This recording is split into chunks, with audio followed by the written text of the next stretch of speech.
Alléluia. Alléluia. Que le nom du Seigneur soit béni, que le nom de l'Éternel soit glorifié. Amen. Je vais faire une vidéo un petit peu spéciale aujourd'hui. Et ça s'intitule à ceux qui ont peur. Bon, nous sommes le 16 décembre 2021. Je ne vais pas prononcer certains mots parce qu'il y a la censure sur YouTube. J'ai déjà des commentaires qui ont été censurés. Mais bien entendu que cette vidéo à ceux qui ont peur fait référence directement à ce que nous vivons au niveau de l'Europe ou des pays occidentalisés.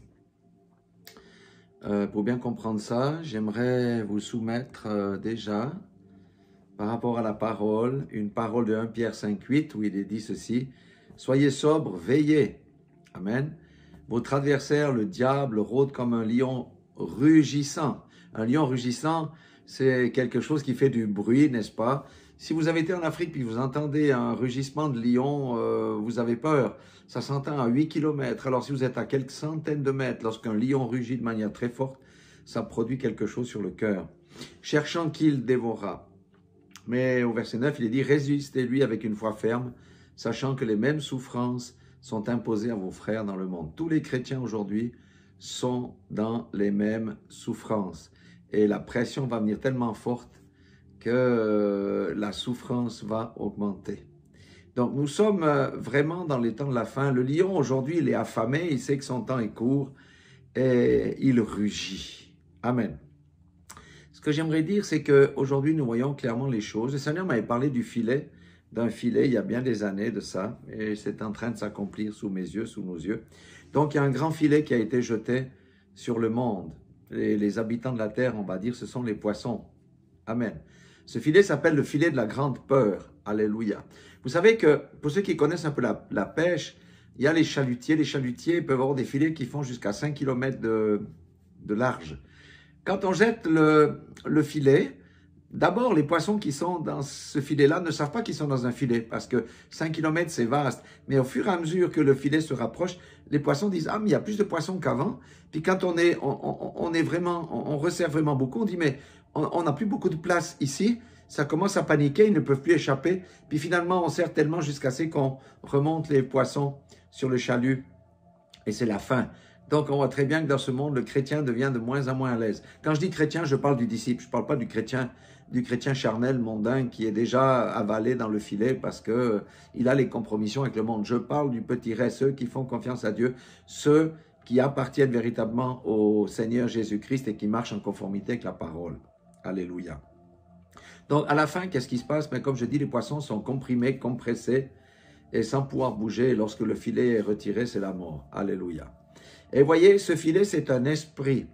Et cet esprit a déjà été à l'œuvre dans l'Ancien Testament, et même au temps de Jésus, on va dire. Je vous donne deux exemples. Le premier, c'est au temps de Daniel. Qu'est-ce qui s'est passé au temps de Daniel? Ben, vous savez que les Daniel, Shadrach, Meshach, Abednego avaient l'obligation de se prosterner devant la statue.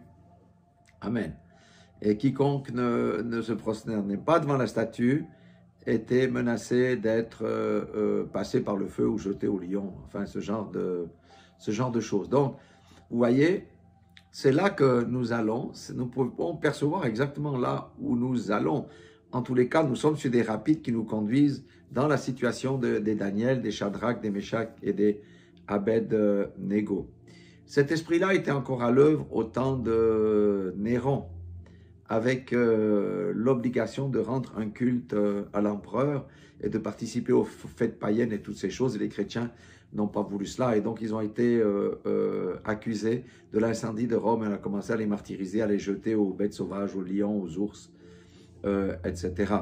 Il faut dire que les chrétiens, au temps de Néron, n'étaient pas si nombreux que ça, mais c'est des gens qui refusaient ils ne se conformaient pas aux rites païens, à ces fêtes telles que les jeux, les orgies, etc. Et ils étaient détestés parce qu'ils vivaient correctement. Alléluia. Donc là, il y a une similitude entre aujourd'hui la pression qui vient sur tous ceux qui appartiennent à Christ, qui refusent de se conformer aux lois du monde, d'accepter l'homosexualité, le lesbianisme, toutes ces choses-là, le transgérisme et j'en passe, et de toutes ces choses-là. Alléluia. Le monde a décidé que c'était des choses légales. Soit il en est ainsi. Moi, je n'ai rien contre. Les gens vont d'après leurs opinions, mais en tant que fils de Dieu, moi, je n'accepte pas ces choses. Ça ne veut pas dire que je jette des cailloux sur tous ceux qui ne me ressemblent pas, mais au contraire, je prie plutôt pour eux. La grande peur, il y en a eu de manière contemporaine dans notre temps avec Hitler. Lorsqu'Hitler a entrepris d'exterminer les Juifs de l'Europe, il y a eu une grande peur. Et vous voyez qu'est-ce que ça a donné? On leur a mis l'étoile jaune et on les a fait passer par les camps de concentration. Mais le Seigneur dit que la persécution fait partie aussi du christianisme. Amen. Et on l'oublie parce qu'on vit dans un monde où on s'est éloigné de la parole et on ne se prépare pas à des choses comme ça.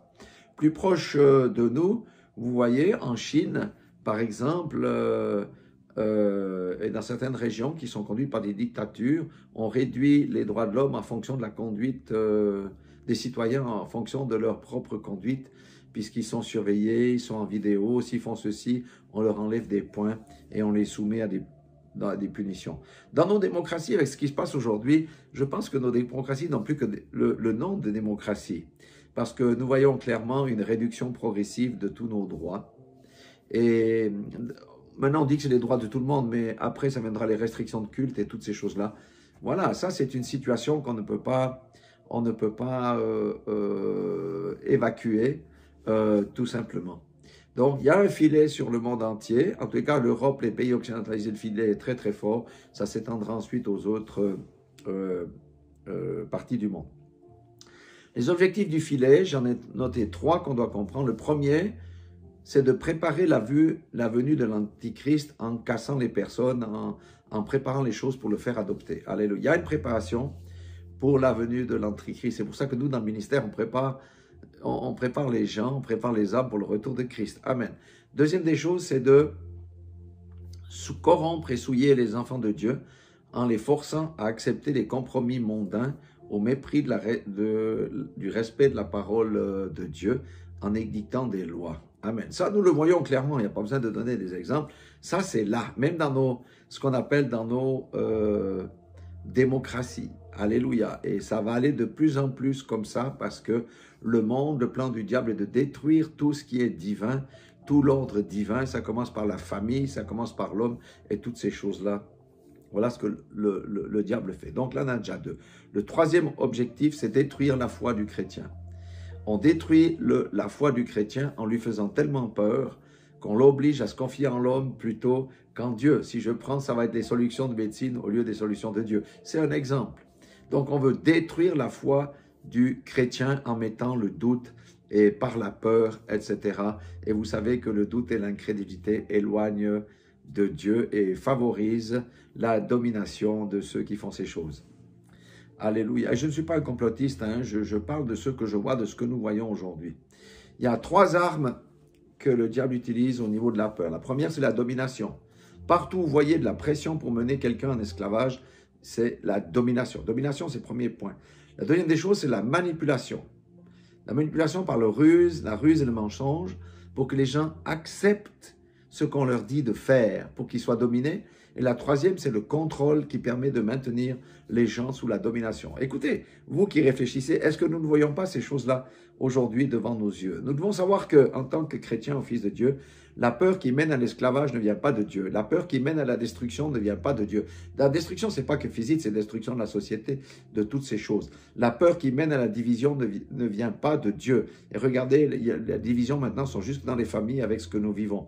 La peur qui mène à l'angoisse et la dépression ne vient pas de Dieu.